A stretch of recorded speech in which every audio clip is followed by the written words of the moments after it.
Welcome to Focus, Faith, and Fueling, the Winning Edge podcast, where young athletes, parents, and coaches learn how mindset, nutrition, and faith work together to elevate performance, resilience, and overall health. What you eat and how you think can elevate and transform your game. If you're ready to gain a true mental edge, fuel your body with purpose, and stay grounded in what truly matters, then this podcast is for you. We are your hosts. I'm Lindsay, former collegiate athlete, author, coach, and educational coach for over 20 years, and a mom to two young athletes. And I'm Stacy, sports dietitian, author, speaker, and nutritional consultant for over 19 years, and a mom of two teen athletes. Today, we're joined by Ginny Boggess, who is the head women's basketball coach at the University of Toledo and a veteran of more than 2 decades in collegiate coaching. A native of Hamlin, West Virginia, she played collegiately at Wingate University, where she was a 4-year starter and earned recognition both on the court and in the classroom. As a freshman, she was selected to the all-rookie team and earned academic honors all 4 years. She built her coaching career through assistant roles at Kennesaw State, Hofstra, Jacksonville, Columbia, Marquette, and Penn State before earning her first head coaching job at Monmouth University in 2021. There, she guided the Hawks to a conference tournament title and an NCAA tournament appearance, and she later took over Toledo in 2024. Coach Bogges brings a powerful perspective from both sides of the game. She experienced firsthand what it takes to make the jump from high school to college basketball, the training, the pressure, the growth, and everything in between. Now, as a coach, she's helping guide the next generation of players through the same transition while navigating the never-ending landscape of college athletics, including recruiting and the transfer portal. In this conversation, we're diving into her journey from her playing days to her path into coaching, along with real, honest insight into what athletes should expect and how they can best prepare for the college level. If you're serious about playing in college, or you just want to understand what it really takes to succeed once you get there, this is an episode you don't want to miss. Ginny, I'm so excited to have you on. I'm so thrilled to be here. It's so good to be reconnecting with you and maybe living out a little of the glory days. But no, I'm so happy to share some of the experiences I've been blessed with along the way and maybe some insight. Yeah, I when I was talking to Stacy, my business partner, about this, I was like, I really want to get Ginny on here because you, as a basketball player, I was going in as a freshman and I was the only freshman on the team. And having an upperclassman who was more like a mama, to me, like all of y'all looked out for me, but you were a mentor and a motivator for me, especially during preseason conditioning when I wanted to die. And I think I might have left my body on the court a few times We all during our did. training. We all did, girl. My gosh, I do not miss that part of it, but I think that, I've always known you as a leader and such a light on the court and as a teammate. So I love that you're coaching and making such an impact on young athletes today. Thank you for that. I think when you're in that leadership role, you remember being the freshman that was dying and you're like, you'll get through it. You'll be fine, girl. Just don't stop. And no, we had such a great bond. And yeah, I'm so fortunate to be able to look back on those experiences and kind of remember all the things that we went through. And I try to give them some grace from time to time. They probably wouldn't agree with that, but I really, really, truly do try to give them the grace of like, hey, I Right. did play. I do remember. So no, and look at you now, you're crushing it. Thanks. Well, so are you. So I want to go back before we start talking about all this like amazing stuff that you're doing as a college coach. I want to go back and just talk about your transition going from this outstanding, like one of the best in the state high school basketball players to college, because I think a lot of athletes are on top of the mountain when they're in high school, especially that senior year, and then you go to college, and it's not always the transition you think it's going to be. So, what was your experience like? Yeah, well, I mean, first and foremost, I'm from a really small town of 1,100 in Hamlin, West Virginia. And so our community was incredibly connected. We were very, very tight knit. My best friends from third grade all the way on. And in hindsight, I was a big deal because of Mhm. basketball. It wasn't anything I did. I was in the, I was in the newspaper and I was having a tremendous amount of success. And I went from knowing everyone and being known by everyone to I didn't know anyone. Right. And, that I was extremely homesick. And that was a challenge that I wasn't prepared for because I was such an extrovert. I was so involved in everything. As you probably remember, I was running around doing all the Mhm. different things on campus, but I was still extremely lonely and I was very, very, very homesick. And I couldn't identify what that was. I had never really struggled with depression or anything that was so it wasn't that Right. serious, but it was serious enough to where my freshman year, our coach told my best friend, Carrie Ezel, like, you need to make sure Jenny comes back from Christmas. He thought I was going to go home for Christmas and not come back. But as good fortune would have it, I went home and realized, like, oh my gosh, like, I've grown and actually college is where I'm supposed to be. So Yeah. for me, that transition was really, really difficult. And I don't think enough people talk about how hard it is to leave your best friends and your family and all of the things that are comfortable for you and go into a lot of things that are unpracticed. And for me, the things that Mhm. were really, really unpracticed were not being the best player. We're Yeah. playing with other really good players and being, you know, not the main man anymore. I naturally was a very selfless player, but being led and being a follower was something that was not uncomfortable, but very new. I'd Right. always kind of been the alpha on the court, and then now I'm surrounded by 13 really smart, really hardworking, really talented players, and so I had to learn to follow again. Mhm. I had to learn how to play defense. Oh, right? Was like so it Yeah. was a big smack in the face, like 360 degrees. Didn't I wasn't ill prepared academically, but I wouldn't say that coming from Lincoln County, West Virginia, I was well prepared for the academic Right. rigors, if I'm being honest. So a lot of challenges. Mhm. It was very humbling. I think that no matter the size of the community and the school district you go to, a lot of kids today struggle with time management and knowing how to study. And so the demands when you're in college of that independence and ownership of all that, that's hard in itself. But when you add in the layer of having to be a follower and learn again, and it feels like you're starting all over again. And So you're it's a and you're lot. starting all over completely humbled, like, Yes. brought to your knees with, like, "Oh my gosh, I thought this might be kind of hard, but I had no idea how hard it would be." It's also let me not paint this grim picture, it's also the biggest confidence builder, the most rewarding, and, how do you build strong connections through adversity, right? And that's Mhm. why our teammates, we all still can go months, weeks, years, whatever, without talking, and then we all get in the same room, and it's like we're back. You've had those shared experiences that really have shaped and molded us, and Mhm. for that, I'm just so grateful for having got to be a college athlete, and now my greatest privilege is that I get to pay it forward, and I get to create this environment where I'm leading young women through, really a very pivotal time in their life. Absolutely. What do you think were like key moments or challenges that shaped your college career? We can go on and on and on. I know.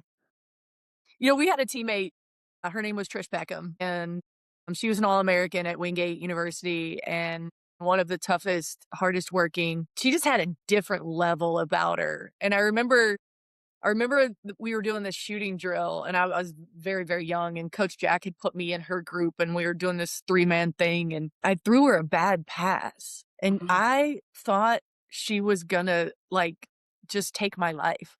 She's Yes. like, I need to, probably some choice words, who knows, I don't really recall, but the standard Mhm. changed. And all casual, chill mood, energy was eliminated from my basketball vocabulary. Everything got very important very quickly and the details. And so I just so vividly remember what iron sharpened iron felt Mhm. like for the first time, really being, like I said, being a follower and being led to, no, I will demand of you greatness because I want to be great. And there were so many examples of that along the way. And so that's one that really stands out to me of the power of influence in just one little moment in one little shooting drill. We weren't even playing that, you know, just really shaped me even for now who I am today. Like how you do anything is how you do everything. Yeah. And, put your stamp on being the best teammate you can Mhm. possibly be. Because if you're with the right people, they're trying to be excellent and they need you to be excellent to help them get where they're trying to go. And I think that's just such a metaphor for life and the people that I Mhm. surround myself with now. I think it's empowered me to challenge them to bring their best self because ultimately that's what we all really want. And to me, it's, you have influence, but you want to be inspiring. I don't want to be a demanding leader. I want to be an Right. inspiring leader. Well, I was gonna say, I think that experience right there, and you seeing the standard ties perfectly into how you coach. I mean, that Yeah. obviously it contributed to what shaped you as a coach that you are today. And I would agree that it's a different standard of sport. It's nothing can really prepare you for that until you're in the moment. And it's like a big slap in the face, a Yes. huge wake up call of like, I am not where I was before.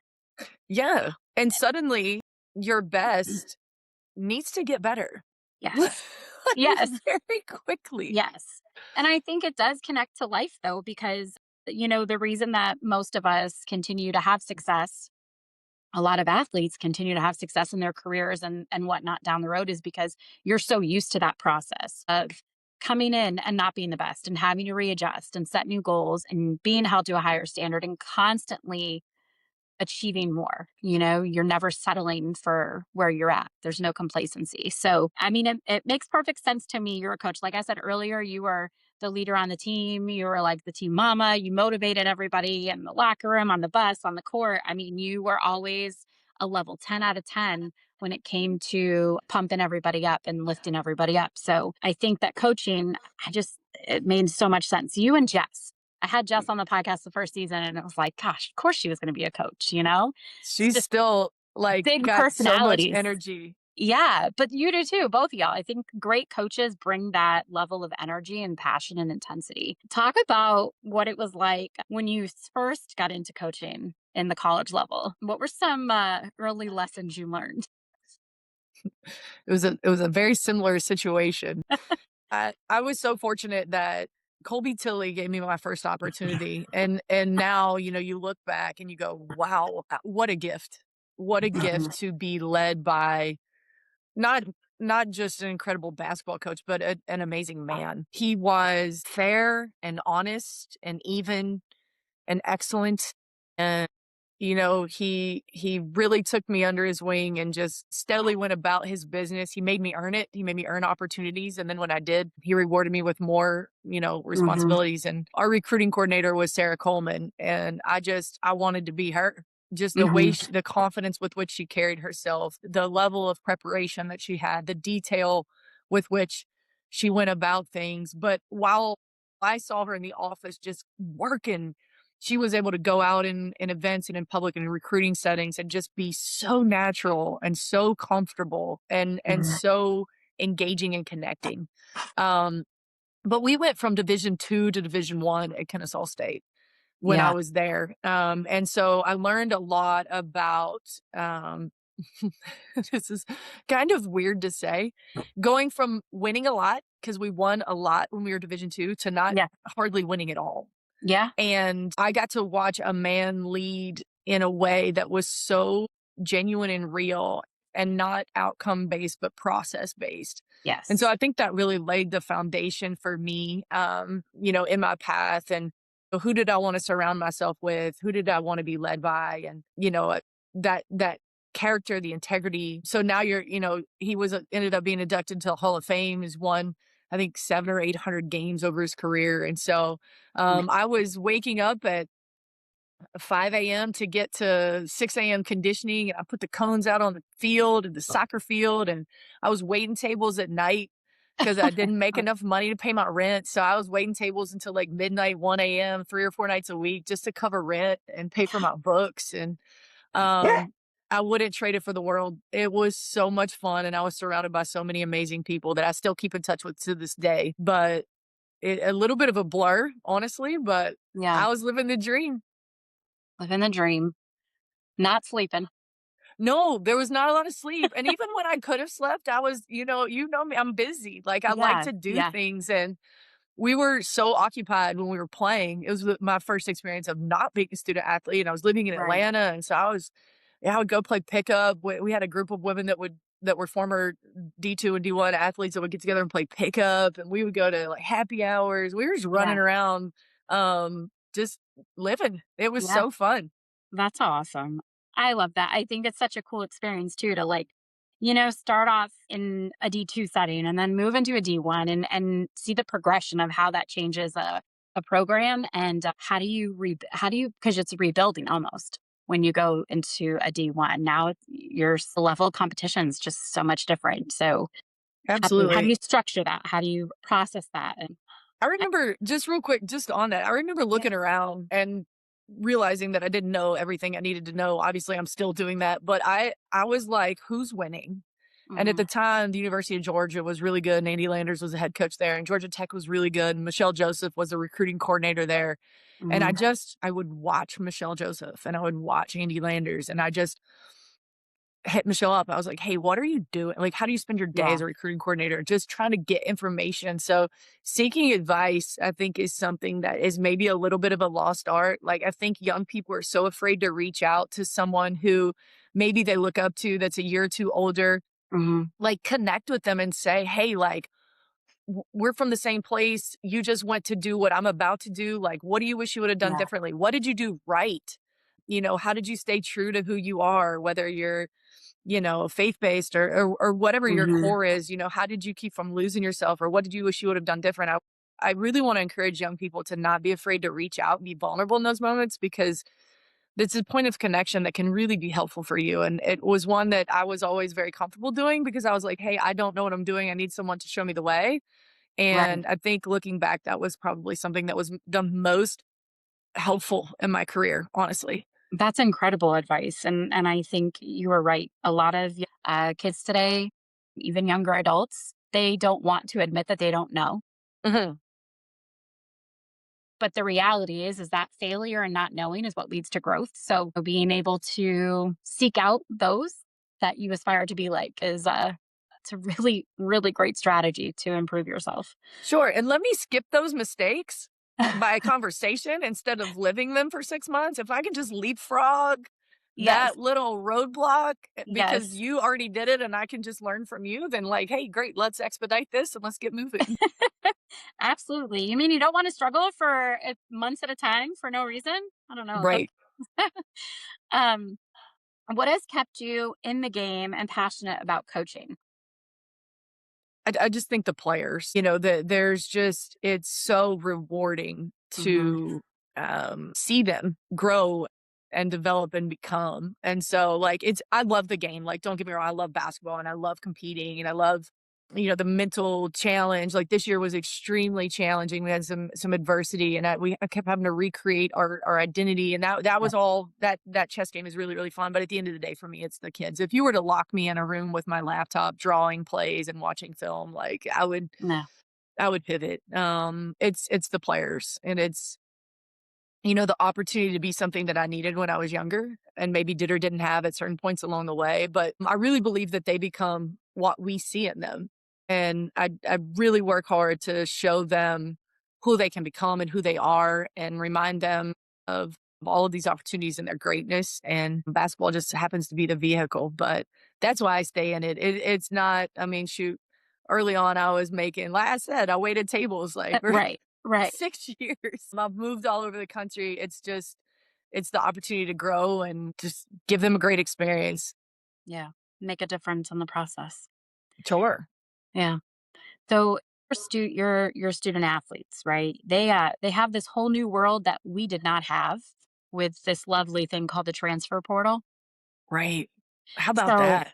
Girl, I would have been home. You I don't just think I would have been home? oh, I would have been so far gone. I know. I It Just blows from my mind, you know? homesickness, I'm like, not "What from do you mean basketball. you don't get you're not just locked in at your campus for 4 years and this is where you're playing and this is gonna be your alma mater and like, what are you talking about? You can just go different places and disrupt. I mean, it takes so much to build a team, right? You pick out, you recruit, you grow this team, you build this culture and community, and then kids are in the transfer portal. I feel like it's a lot more starting over than anything that has been experienced before. But how has that changed college basketball from a coach's perspective?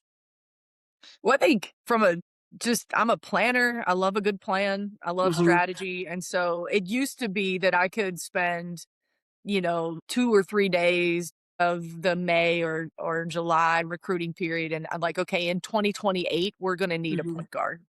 And I could go and identify these young up and coming point guards that, have the grit and the tenacity and the style of play that we prefer, and then build relationships and connections. And then eventually, Mhm. it's there's this cycle and this wave of depth chart. Depth charts are no more. No. There is no more depth charts. And I remember flippantly saying last year to one of our to our men's basketball head coach at the University of Toledo, who's brilliant, has had tremendous success.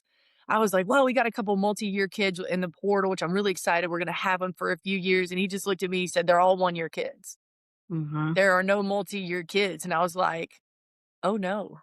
Like you're right. Like, that's the plan. We brought in Right. sophomores that we can build with, but, like, we there's no guarantee that we keep them anymore. So, that's a little bit tough. Just like if you were to go into someone else's home, like you and I were raised, do you take your shoes off? Do you leave them on? Like, where do I sit at the table? There's, like, all these rules of engagement. And so what we Mhm. found is players that when they come in from the portal, they have to, almost, even if they come from great programs, they almost have to unlearn Yeah. all of the rules of engagement from their previous institution, just like any other relationship, right? So if you go to a different church, even it's that, like, what's the rhythm here? What's the cadence here? And so we spend a lot of time unlearning and relearning, just kind of like culture and the way that we do Mhm. things.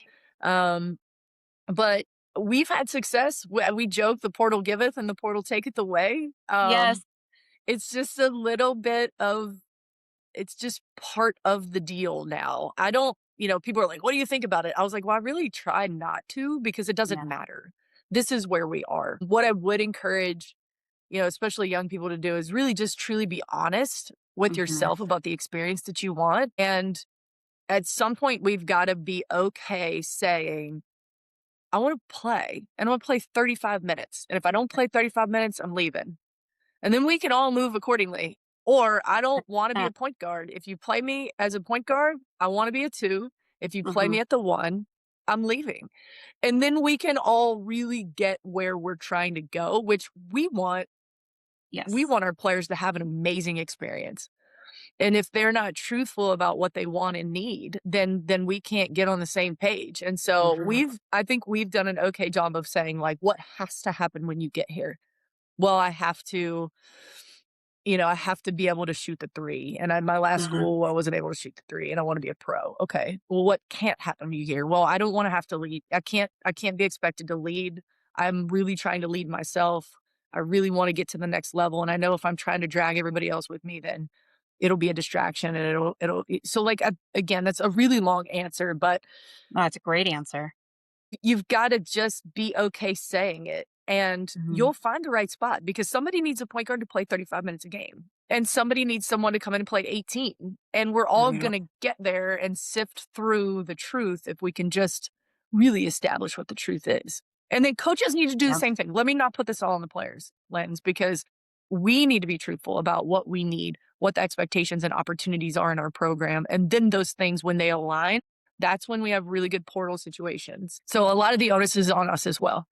Yeah, I was gonna say, I think, in having those conversations and the transparency being from both sides, you're more likely to have an athlete that stays for 4 years Yes. or can make it, the 3 years before things happen too. Athletes quit, they get burned out, or they realize their major is going to limit them and how much time they can actually be playing games. And are they going to be able to get on the bus to go to away games if they have, certain majors that have a lot of hours in labs or hours in internships and things like that. So I think there's a lot that goes into it that athletes don't think about. Kids now, they don't always think of D2 as my best option. I want to go Mm. D1 or maybe D3 is a good place for me based on playing time. Or do I need academic scholarship and athletic scholarship? How's that going to look? JUCO. Like there's great opportunity now where maybe you need a year or two at JUCO before you transfer into another school and you enter the portal. So I just think there's a lot more options for athletes if they look at it with the open mind, right? And No, be I agree. intentional about what is it that I want to get out of this and what's the best place for me for my degree as well. No, 100%. And, I've been at institutions before where Mhm. this was early in my career. It's like, you can't do nursing here and play basketball.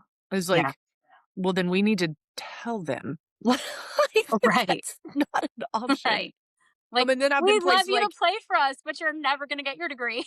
right. Yeah, you're gonna have to come back or pay for it yourself or whatever. Yeah. And then, now, like where at the University of Toledo, you can major in nursing. We've got Yeah. 26 or 30 student athletes that are pursuing nursing degrees, and it's just a Mhm. really beautiful thing. But a lot of it is out of our control and the control of the institution. Yes. A young lady that I recruited to Marquette wanted to do engineering, and it was like we had to have conversations. Can she actually fulfill this degree Mhm. path? Yeah. And, a lot of people's degree path pivot, I want to be a teacher. Oh, wait, no, I'm going to, go into something health sciences, whatever it might be. Yeah. And you're not supposed to know that at 17. That's okay. Yes. Or 19 even. I certainly had no idea. I switched mine. I switched mine sophomore year, and it Yeah.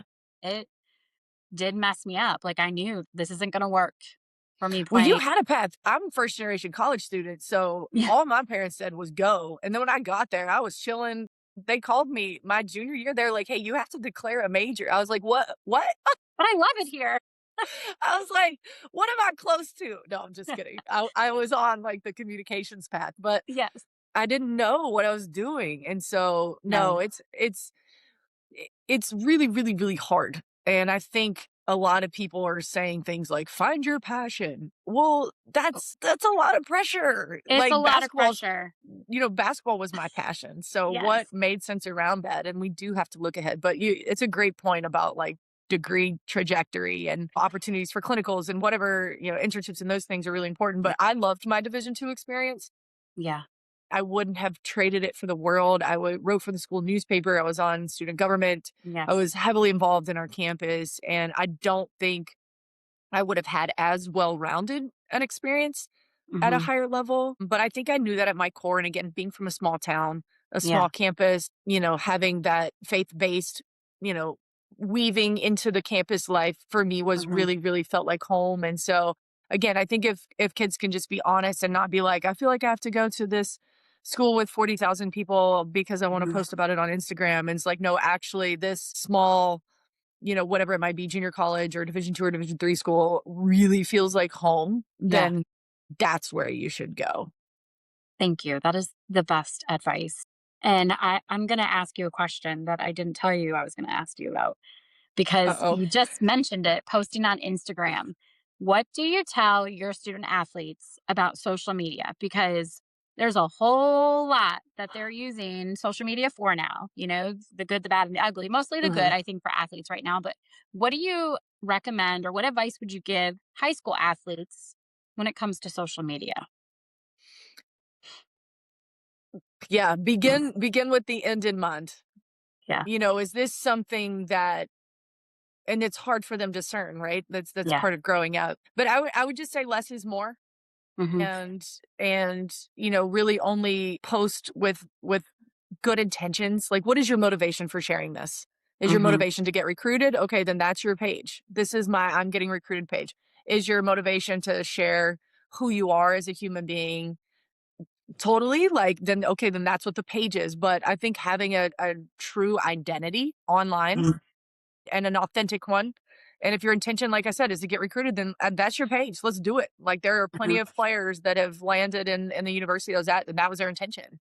And that's good. It is can be a service in that way. But and then the other thing that I would say is that when we meet you, it needs to be the person that we've met online. Like, you need to be who you say you are. Oh, that's such good advice. Like, whoever that is. And then honestly, Linz, like, a lot of the parents of kids we're recruiting are my age now, like Yeah. 45. I'm 44, like in that 40 to 50 Yeah. range. Same. I would almost say gently, lovingly that the parents need to, be really mindful of Yeah. their criticism and their over exploitation advertising of And again, if your page is to get your kid recruited, then that's your page. No Right. problem. Right. But you also, I think all of us want to know parents, student athletes, they are who they say they are. And that's what they want from us. Like when I meet Ginny Mhm. Boggess, like, is she this happy, passionate person or is she really just a Scrooge that has like this great Instagram? Like Yeah. we all just need to be who we are. I love that. Owning who you are, being authentic, and just And then what are your knowing your intentions? purpose and Yeah. posting. What are you Yeah. trying? What do you want as a result of that? Yeah. Yeah. What do you think athletes should do right now to prepare for college basketball? Hmm. Like right now? I mean, well, okay, so let's go junior through senior year. Like what should Okay. upperclassmen in high school be doing right now to prepare themselves for what's to come? I would wager that if everyone did what I said previously, which was reach out to somebody Mhm. that's 2 years ahead of them that they know, every single sophomore in college would say, "Get in better shape." Mhm. I thought I was in the best shape of my life. Like, we had a junior college player this year, tremendous human being, high level player. She Yeah. was wildly successful at the junior college level. She was like, "My gosh, I was not ready." And she owned it because she's, 20 years old now. But I would say really, really, really get in the best shape of your life and find ways to fail because it's Mhm. coming. And then flex that fail muscle, learn that adversity of like, oh, wow, this is when I find myself wanting to quit or when I find Yeah. myself wanting to make excuses or whatever it might be. And then that's the muddy middle. And you're either going to do it on your high school track by yourself or with, maybe Mhm. a trainer or a best friend, or you're going to do it in front of your new college team because it's coming. Yeah. And if you can flex that fail muscle, that resiliency muscle while you're getting in shape, you're going to be really well prepared to learn. It's hard to learn when you're tired. And if you're dying and the coach is teaching and then you get behind and then you get injured and it's just a snowball. So I don't want to be a doomsday guy, but I would say get in shape. Like No, really, really, really get in shape. that's the best advice right there at 100% because I do believe that the transition, the change, and the level of play, it's brutal. It absolutely Yeah. is brutal. And so many injuries occur when you're out of shape. Yeah. It's just such a snowball effect. And I do think the weight training is really, really important. But I would Mhm. almost even say the fitness is more important. Getting stronger, especially as a female athlete when you're Yeah. 17 is really hard. Like your Yeah. body's just not ready to be strong yet, most of us. Mhm. And so that will come with age and with proper training, but really get in shape. What do you think it is beyond their sports, talent? What do you think it is about their character that, y'all are looking for when you're recruiting? One thing that we've identified that's been really consistent for us is we want great teammates. And how do you identify that, right? Is it their Instagram and they're like high-fiving people? But when when you're on the end of the bench and your team is up 20 or down 20 and it's senior night and that freshman gets in and they make a bucket and you lose your mind because it's the friend like and you're just Yeah. so happy for the freshman or whomever. That joy, that contagious energy, that's something that we've really keened in on. Like whatever sport, whatever position you play, like getting as excited about a pass or a teammate's and one or success or touchdown Mhm. as you do your own. We've really tried to pay attention to those things, and those are the people that we want in our locker room and on our roster. Because if you're inherently, a contagious energy, selfless person, and you can get Mhm. excited for other people's success, we think you'll fit really well in our culture. That tends to be a selfless, I don't know, act, I guess, if you will. Yeah. Yeah. I mean, it says a lot about who the kid is, when they can Yeah. be as excited for others as they are for themselves. Yeah, and so that's kind of how do we define be a great teammate? Well, I'm Mhm. a good passer, and I bring them candy. No, do you experience joy for their success, like Mhm. truly? And then Yeah. I would argue, like if you can't, maybe just do a little look inward, like why? Oh, self-reflection, you say? Just a Little peep behind the curtain. self-reflection. Goodness, that's such a powerful tool. I wish everybody had self-reflection. What about mistakes that athletes make during recruiting, during that process? Well, if you want to go high school recruiting specifically, I think maybe not putting some parameters on it soon enough, just really entertaining everyone for Mhm. so long. I mean, you're not going to go to Southwest, whatever that's way lower level than all the other schools you're recruiting and is 24 hours from home. Like, just Yeah. be really honest. And I think being okay with saying, oh my gosh, thank you so much for your interest. I really am leaning toward, these three conferences or this, whatever it might be, or you don't Mhm. have my major. I'm unsure, like whatever. I think narrowing down, not, and you don't have to cut everyone. You don't have to Right. narrow it to three, but I think entertaining 25 or 30 schools for a year and a half is pretty challenging. And Yeah. you too many options. It's like, you're at the food court, at the mall. It's like I want it all. And then I would say now in the transfer portal, I saw a tweet the other day and I thought it was pretty spot on. So I wish I could remember who said it. I can't give credit to the source, but it wasn't my idea. They said the biggest challenge in the transfer portal isn't money, it's indecision. Mm. It's the Ooh. indecision Yeah. of, I love to tell the story and I'll keep it brief.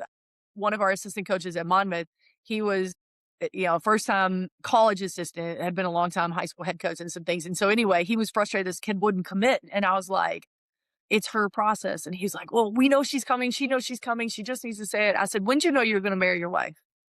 And he was like, I don't know, like 6 weeks in. I was like, when did you propose?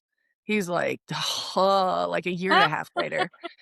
And I Yeah. was like, you do It's have big. to do your process, right? But if you do know 6 weeks in, like, oh my gosh, I'm really leaning toward Toledo, like maybe those other 8 or 9 schools, cut it down to 3 or 4 and Mhm. then go from there. So that's just the story I always tell. And it really resonates with people. It's just like, oh yeah, okay, that makes a ton of Listen, sense. Like, the wisdom of Ginny, like, no, just 23 amazing. years of recruiting. That's Yeah, all. I mean, it's just, this is the stuff that the kids need to hear.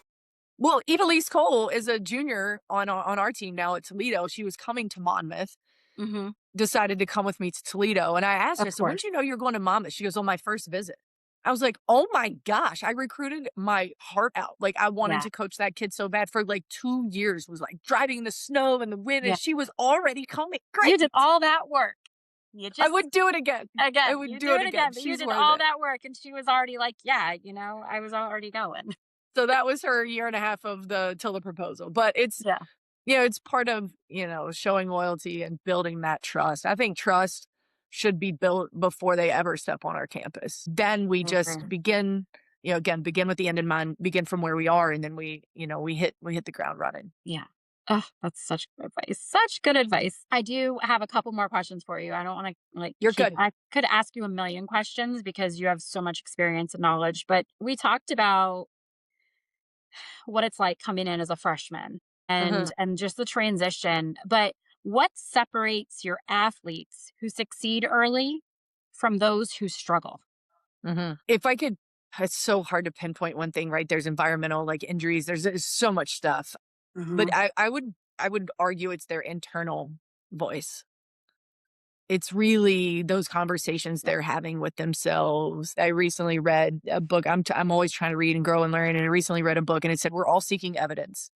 And so as a coach, I'm seeking evidence, for why I brought you here. Like, look, this is why you're here. This is what you're doing. And they're seeking evidence as well. And so it can be Yeah. positive or negative. Like, oh, look, coach doesn't like me as much as she likes her. She gets away with everything. You're seeking evidence. Now you're trying to support your case, and that's all you're going to see.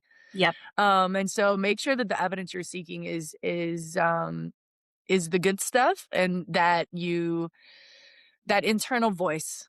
Get really comfortable with him or her, because that's the only thing that you're really going to have with you for your whole life. Often I see that internal voice is a parent or a coach, Yeah. good, bad, or indifferent, that has Yeah. really influenced them. And Yeah. so, it's so fun to sit down with players and say, hey, what's going on? They're like, I just need structure. I'm better with a plan. My mom always says, plan your day, or the day runs you, or whatever. And so, Yeah. but it's in there. And then, so is the bad stuff, the Yep. excuse making, the blaming, the complaining, the getting defensive. So I'd say the ones that come with a healthy resiliency, within their own voice, and be mindful of what you're saying to yourself. And if it gets real Yeah. negative in there, um, like you said, a little reflection of like, are you scared? You know, what's really happening? It's so much easier to have negative self-talk and to find the bad, right? And one of the things that I have learned is you have to trust the facts. It can't be your perception, because There's if you're there constantly yeah, like if you're going just off of perception, you're going yeah, to be more likely to believe the negative than if yeah. you're looking at just the facts in front of you. But I love that you're talking about, their dialogue internally. It's a difference maker because Sure. 100% it is. Shout out to Coach Vernetsky. We were assistants together at Marquette for 5 years, and she always said facts over feelings and mission over emotion.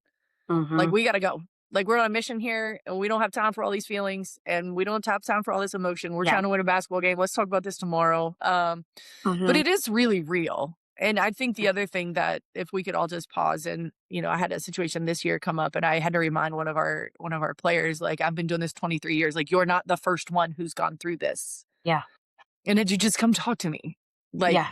I could have really helped you.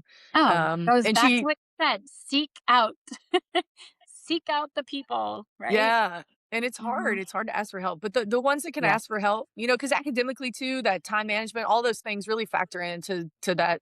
We talk a lot about person, student, player, and so Yeah. God forbid if something happens to you personally, a bad breakup with your 4-year high school significant other, or a grandparent falls ill, like all of Mhm. those things. You fail your first chemistry test, you've never failed a test in your life, that Oh, Lord, impacts you yeah. as a player. Like, you remember all of it, work like it was we All of it. Yeah. and everybody goes through all of it. So, I think the ones that get through it are the ones that have realistic expectations about the challenges, and then have the self-talk to not really beat themselves down into Mhm. the oblivion. Yeah. A lot of women, especially because I can speak to that because I work with obviously women's basketball. Yeah. Our inner critic can be really tough. It's disastrous at times, you know? Yeah, you shouldn't Yeah. be another hurdle that you have to overcome. Like, and Ugh, that I say that all the time. Like, oh my I don't wanna gosh. be something that you have to overcome. Like, I don't wanna be Words of another wisdom. pothole. Yeah. That is, I mean, I just wrote that down.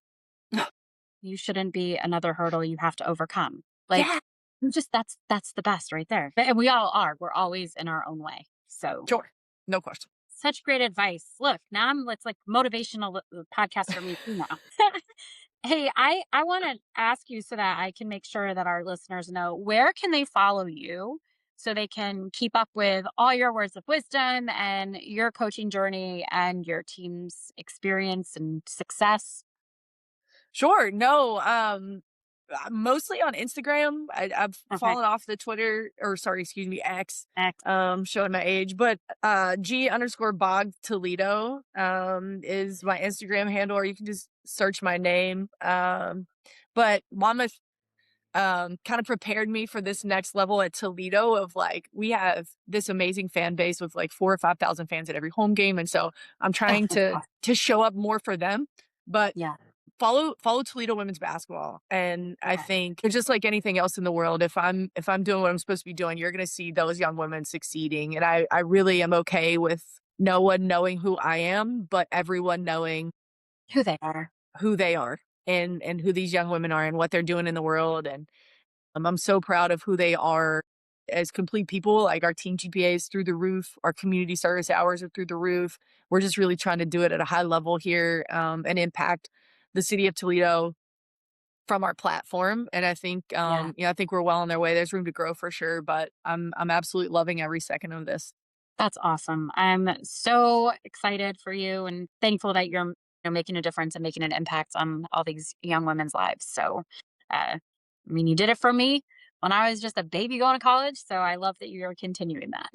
I'm so proud of you too, and what you're doing and opening, these opportunities for these young people to seek advice and to get more information. And I think, these pods are so, so awesome. And I'm just proud of you, dude. You're like crushing it out Thanks. there.